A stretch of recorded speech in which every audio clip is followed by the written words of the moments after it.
Right, and not have to download any software. Let's go to another capability here, and we've seen the point focus, but we can also, of course, make everything in focus. So now you can have extended depth of field. And normally when you shoot an extended depth of field, I'll get a little photography here.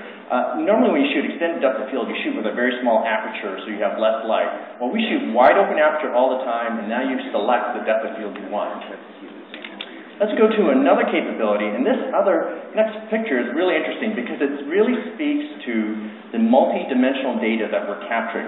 Now, when we look in the real world at a scene, and you move your head, the foreground and the background move at different rates, the objects in the foreground and background, and that's an effect called parallax. And we can show parallax here by just moving this mouse. Wow.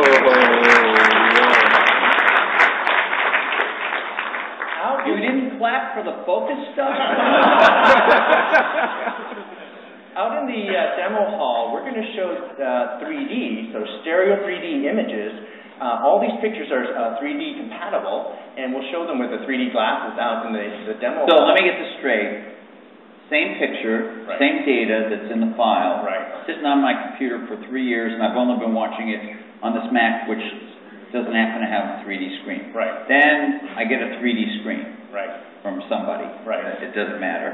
Take the same file, yes. It becomes a 3D picture. It becomes a 3D because picture. You have all the info in there. We have all the info, and we can project whatever you need to project. If 5-10 years from now somebody creates a holographic display, we've captured the data, sufficient data for us to just present a holographic picture.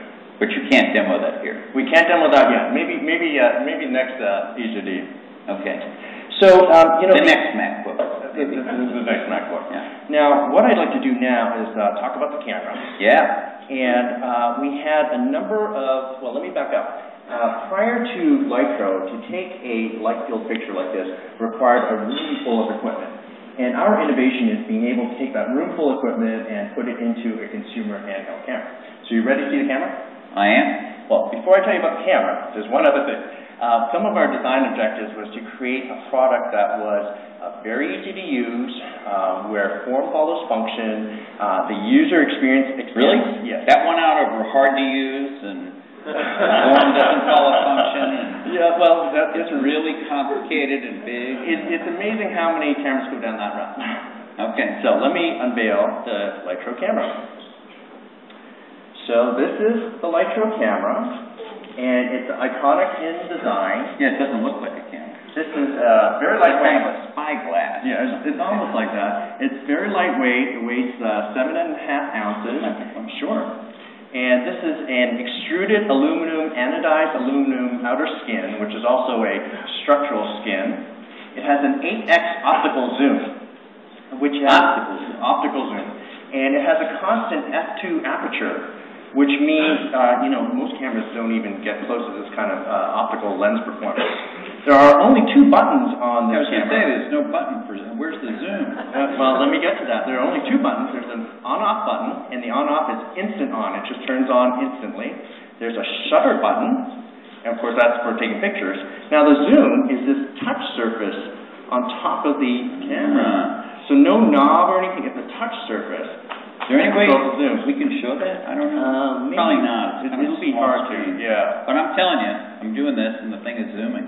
Joanna Stern is like zoomed right up here.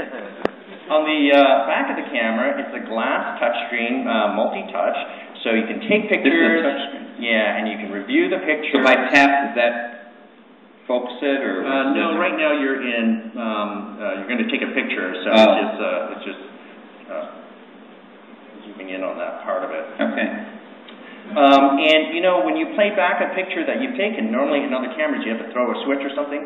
This you just flick and you go into pictures that you've taken, and you flick back and forth between playback and. There's a little store I can make favorites. I suppose. Right.